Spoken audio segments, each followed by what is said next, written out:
guys, my name is Emily. Welcome back to my channel. Today I'm here to film my January wrap-up. The first thing I'd like to do is check in with my 2018 reading goals, the first of which was to reread one book, and I did accomplish that goal. I did reread one book from the 13 books that I set aside to reread this year. I will leave the video where I talk about those books in the description box down below. One of the goals that I set for myself for January was to improve my book reviews by reviewing every single book that I read this month. And I discovered very quickly two things in the filming process. The one day I sat down and I tried to film like the first 6 books that I'd read in January, like batch film it, and I discovered that that does not work. I probably need to film these reviews right after I read them, because what I'm finding is the books that I really wanted to review were the ones that stuck with me the best, were the ones that I liked the best, and the other things just sort of fell by the wayside and really do belong in this wrap-up where I don't really have that much to say. Moving forward, one of my goals for February is to try to review a book immediately after I finish it. With that being said, let's get into the mini reviews for January. So I had a really excellent January, mostly because I spent the first like 2 weeks hiding in my bedroom because everyone in the house got super sick except for myself. The first thing that I read in January was super exciting, and I do have a video expanding on this, and that is Tempests and Slaughter by Tamora Pierce. This is Tamora Pierce's new release. It's coming out in February. It's coming out very soon. I will put the date on the screen. And so I got my hands on an ARC. One of my friends at work lent me her ARC. Also, it's a cloudy day, so the light will keep changing. I'm sorry. I loved Tempests and Slaughter. I was a little bit worried because I hadn't read a new Tamora Pierce as an adult, because there hasn't been a new Tamora Pierce release that has come out since my adulthood. She was my favorite author as a child, and she remains my favorite author today as an adult, and her new work just blew me away. It was everything I wanted and more. And so because her career spans decades, her earlier works are not as progressive as her later works, and so her latest works, Tempests and Slaughter, has people of color just everywhere being people of color, like none of the sort of weird colonialist vibes that you get with the Bashir in the early Tortall books.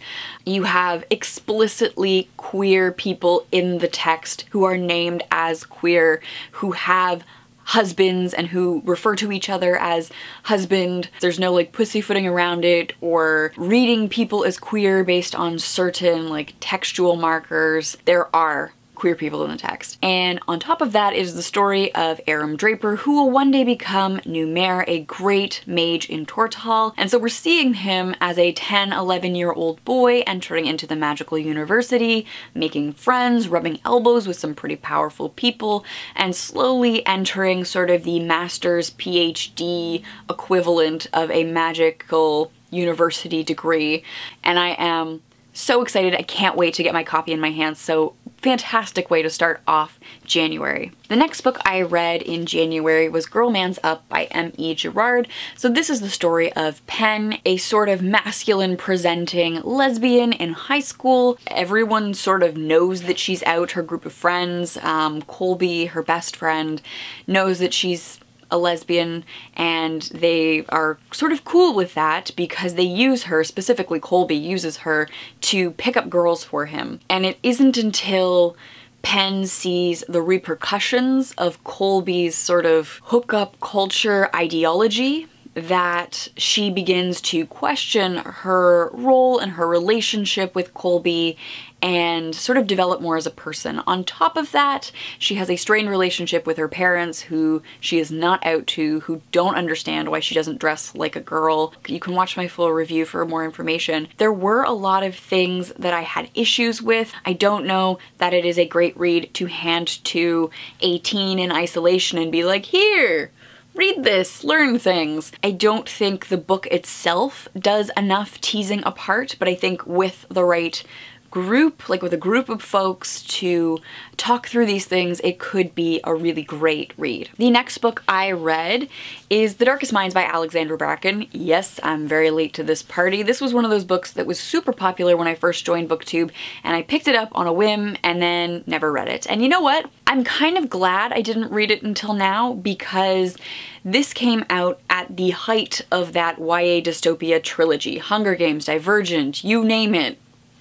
this is part of it. I think if I had read it when I purchased it, I probably wouldn't have liked it as much as I did like it reading it now, like 4 or 5 years after the hype has died down. This is the story of Ruby, who is a child in a concentration camp, essentially, in a dystopian post-biological warfare disaster. I'm assuming the warfare part. There is a plague that breaks out and it either kills children or gives them psychic powers. And these powers range from the very dangerous, like explosive, weapony powers to mind manipulations, to electricity, to significantly safer psychic powers. Ruby very quickly realizes that although she can manipulate people's minds, it is smarter to identify as a different group. So she is hiding, pretending to be a green when she is really an orange, and the oranges have all been eliminated from her camp. The book really kicks off when somebody approaches Ruby and says, "People are onto you,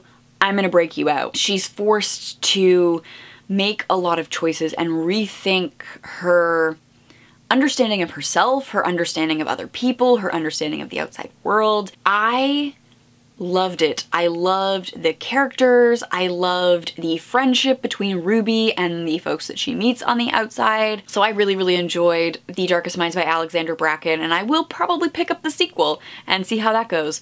Although, if it is on trend with its contemporaries at the time, which suffered from middle book syndrome, in which authors started out with a really cool dystopian premise and then lost their way, and then in the case of Divergent, really fucking lost their way. I'm a little bit worried for the rest of the series, but I'm also excited to give it a chance. The next book that I read was an arc that I gained access to through work as an Indigo employee in exchange for an honest review. And that book is The Astonishing Color of After by Emily XR Pan. This is the story of Lee, who is a biracial Canadian living in Canada with her family, seemingly normal family, mom, dad, child. She is very artistic and has a best friend who is also artistic. Two of them are super artsy, and they talk about how they're feeling in colors. He'll always ask her, what color is this experience? Like, what color is this emotion? What color are you feeling? And I thought that was really cool. So this like normal sort of teenage friendship slash developing romantic feelings, artsy-fartsy high school thing is flashed back to while Lee is dealing with the grief of having lost her mother. Her mother died by suicide right at the beginning of the book. In the first like few lines, Lee tells us that her mother has come back as a big red bird. And this big red bird is a catalyst for uncovering her mother's past, for learning about her family in China that she has no connection with, and she doesn't know why she doesn't have any connection with her maternal grandparents, but she doesn't. And so it is an exploration of grief, an exploration of family, an exploration of identity, an exploration of friendship and romance, and it's just, it is so well done. It is, like, I'm getting goosebumps thinking about it. I thought it was so frickin' beautiful, so well done. I 100% am buying a copy of this book the day it comes out. Book buying ban or no, read 10 buy 1 or no. I need this book in my life. My battery is dying, no! So the battery on my camera died, and about an hour has passed. I was in the middle of talking about The Astonishing Color of After. Now the thing that I really, really liked about it, and the thing that really stands out in my mind, is this sort of magical realist aspects of it. Now I am not...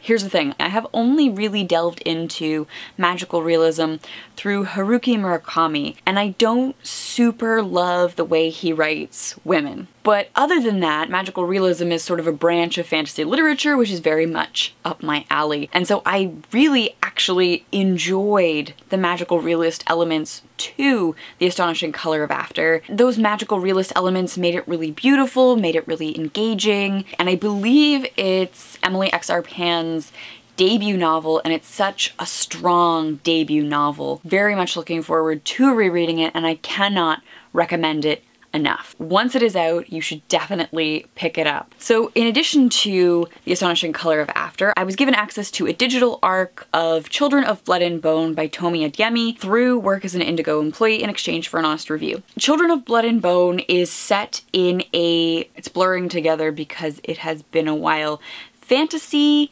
West Africa, so a non-Western fantasy setting, which is super cool. And I think that's the reason a lot of people are excited for it. So the premise is that the gods once upon a time shone their favor on a certain group of humans. Those humans had the ability to perform magic, and they are distinguished by their bone white hair. This favoritism in magic resulted in jealousy and conflict. Then the magic disappeared. And so the diviners are now these like visibly other people who used to have access to magic are now the lowest of the low in society. They are enslaved if they can't pay taxes because there are extra taxes for having a diviner in your family, and of course they have zero magic, so they have zero way to fight back against their oppressors. So our main character, who is so unremarkable that I can't remember her name, is a diviner, and she ends up going into the city to sell some fish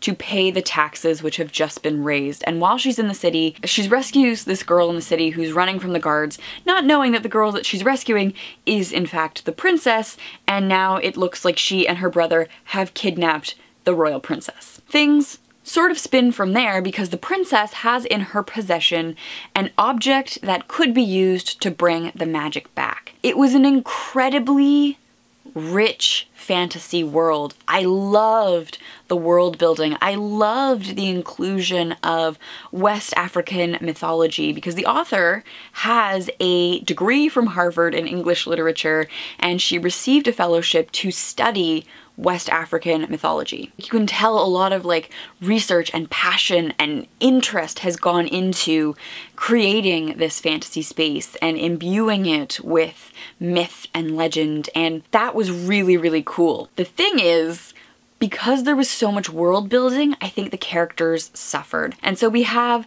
three narrative perspectives. We have the main character whose name I can't remember, the princess, and then the princess's bloodthirsty brother who is like the antagonist of the story. We shift back and forth between their three narrative perspectives.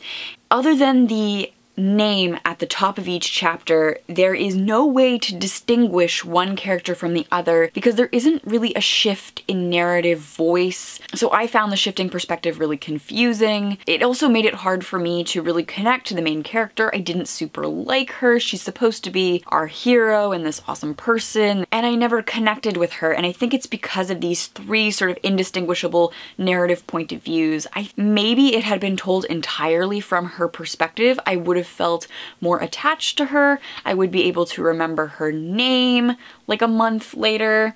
Yeah, I finished it on the 10th, so it's less than a month later and I can't tell you her name. I also wonder if, because this is a series, maybe the second book will be better because all of the world building is in place now. The author can maybe focus on the characters in the second book. Unfortunately, Children of Blood and Bone was a bit of a miss for me. It has a lot of potential. It has some really great world building, but just wasn't anything special or memorable for me. Then I picked up a graphic novel, and that is Lady Castle by Dawson, Farrow, and Nalty. So this is a hilarious, like absolutely laugh out loud, hilarious graphic novel. The premise here is there is a castle with a princess locked in a tower, and the King of Man Castle decides to go out with all of his knights into the world to find a prince for his daughter to marry. While they're out there, they get attacked and they all die except for one knight who's a little bit cowardly, and he comes running home and he's like, "BT dubs, ladies. Everyone's dead, your men aren't coming home." So all of the women who have been running the castle and performing all these men's duties are like, okay. One of the ladies becomes the king. They encounter several problems that they end up solving in non-violent ways by like talking and like being very stereotypically feminine, like having good manners. They end up forming alliances and solving problems, and it's absolutely hilarious for its sort of parroting of fantasy genre tropes. I love the diversity represented here in terms of race, ability, sexuality. It's very good. It made me laugh out loud and I really, really enjoyed this. So, editing Emily here, I started to lose the light in this video. So I'm gonna cut the wrap up at this point and refilm the second half of this video, wrapping up the last few books. Thank you guys so much for watching part 1 of my January wrap up, and I will see you soon for part 2. Bye.